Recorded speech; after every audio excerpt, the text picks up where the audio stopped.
Hello, my name is Jeremiah. I started losing my hair at age 18, 19. I noticed that my uncles actually started noticing it at my graduation. My father was bald, so was my grandfather on my dad's side, so I kind of knew it was inevitable that it was going to happen to me too. Started looking at different things I could do to change it, how to save my hair, and eventually stuck to going to the transplant. It's been 4 years. I had my first transplant done.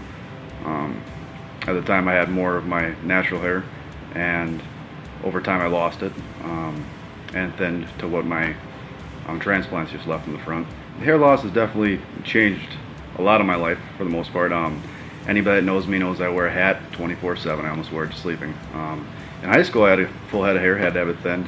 Always did my hair, and once you start losing it and you have your friends, you gotta be thick-skinned, they start making the bald joke, stuff like that, and it's different when you look in the mirror and you don't see yourself anymore, so you want to fix that, go back to your normal self.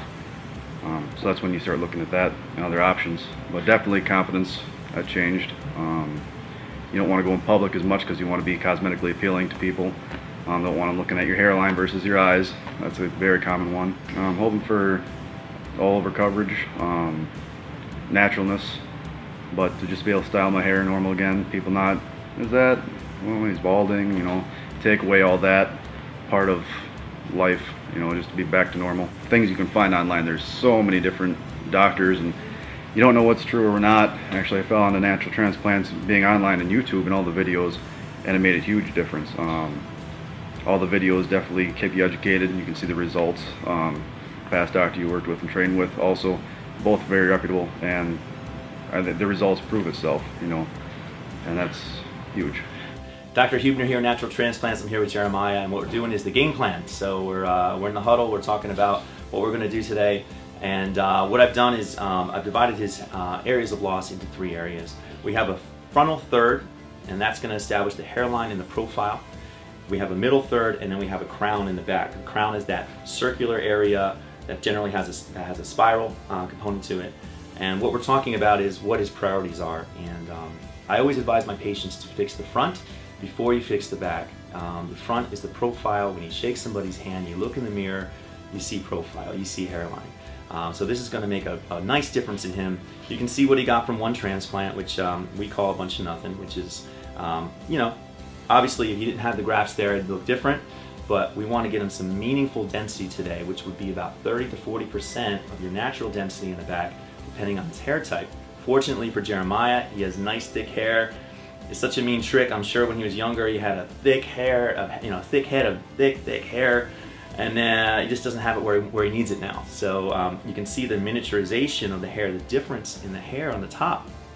It's very thin, caliper, almost wispy, transparent hair. It also doesn't grow at the same rate as the hair in the back. And I was talking to Jeremiah earlier. When you go to the barber, this stuff. Oh, actually, your fiance. Congratulations. Fiance cuts his hair, and she probably notices that this hair doesn't grow quite at the same rate as this hair in the back. So, so what we want to do is get in there. We're gonna pretend that he's gonna lose all his natural hair eventually.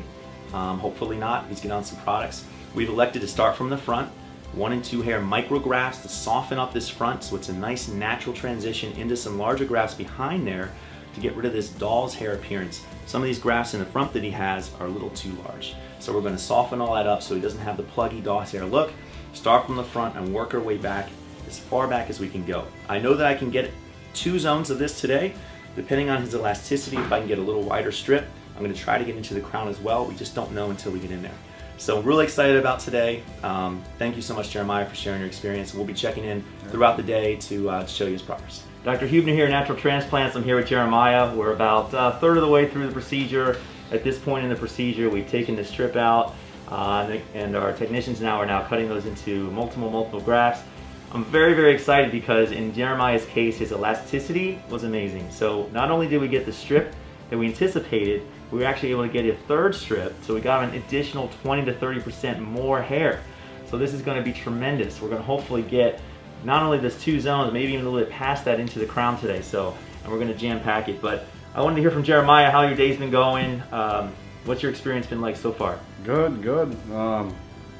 I didn't feel much. I mean, you have the anesthesia and there's a couple of pricks. Anybody that's ever had a tattoo, it's not even that bad. So, and once you're numb, it's smooth sailing. We've been sitting here listening to some music, cracking some jokes, talking about Wisconsin, and easy day. So I'm going to bring you around here so you can see that the incision really isn't an issue as far as him wearing a hat. I'll come right around here and show you. So you can see from the side here that basically suture line is not an issue as far as trying to hide that from people. Remember, we actually shaved this area as well. So this is not just an area of loss, this is actually where we shaved it. And you can see how close that suture line is. And it goes all the way around ear to ear. You can see how far up we come. So this comes above the ear. This is all good hair. This was not utilized in his last procedure, so this is really exciting. We got him a 31 centimeter strip from that, so even more than 30 centimeters. His density, you can see, is great. That goes all the way around nice and tight, and you can see that really hiding that is not an issue. Now, Jeremiah allowed us to shave today, and there's a lot of advantages to shaving your head as far as the aftercare, washing these grafts. But he's in a situation where he can wear a hat, so it's not a big deal. It's never mandatory to shave your head, but again, there are some advantages. But we do people all the time that are not able to shave their head and get great results as well. Just have to be a little more careful with the washing and aftercare. So, looking forward to seeing your progress, Jeremiah, and let's get some hair for you. Dr. Huebner here, Natural Transplants, here with my patient Jeremiah. And Jeremiah, how's the day been going? Good. What have you been doing? Just woke up from a nap. Had a couple of Valium, woke up from a nap. It's been real easy, man. We listened to some music. Hasn't felt a thing other than the anesthesia, right? So it's nothing to worry about. People get really nervous about when you're taking the strip out, how much it's going to hurt, how much pain you're going to be in. It's just going to be an agonizing day, and it just isn't. It's just an easy day. Easier than the dentist, actually. So, but anyway, what we've done is got an incredible amount of hair for Jeremiah. Again, 3 strips instead of the standard 2 strips, over 40 square centimeters of hair. With his density, which is approximately 150 to 200 hairs per square centimeter, we're looking about 7,000, 8,000 hairs. Easy. So very excited as you're going to see such a difference from the last surgery as compared to this surgery, but this surgery giving him so much more density. And also, I'm going to show you in a second, the amount of area that we covered was much more than we anticipated as well, based on his elasticity. So I'm going to have you come in here and take a look. Okay, so I wanted to show you exactly what we've done here on Jeremiah. So as you can see, we've reinforced his hairline again with a bunch of 1 and 2 hair grafts, all single hair grafts in that frontal hairline. And you can see how nice and jagged and staggered it is. Again, that's mimicking what happens naturally in nature. No one has the straight hairline. Sometimes you've seen those old school transplants that look like a cornfield. It's just like every perfectly spaced straight line, and that catches the eye. Anybody's natural hairline is going to be staggered up and down, so that's what we recreate here. Behind that, we transition that into larger grafts. So these holes are a little bigger that are going to accommodate the larger grafts, which are going to have up to 5, 6, 7 hairs, some of them. Now, if you put those types of grafts in your frontal hairline, it would look pluggy and a little doll's hair-like. So it's very important that you transition those in. But the benefit of having those larger grafts as opposed to a 2-hair graft is that that's going to give you some meaningful density. And that's sort of what happened last time. Is he got a bunch of smaller grafts behind here, and it didn't create the density that he wanted.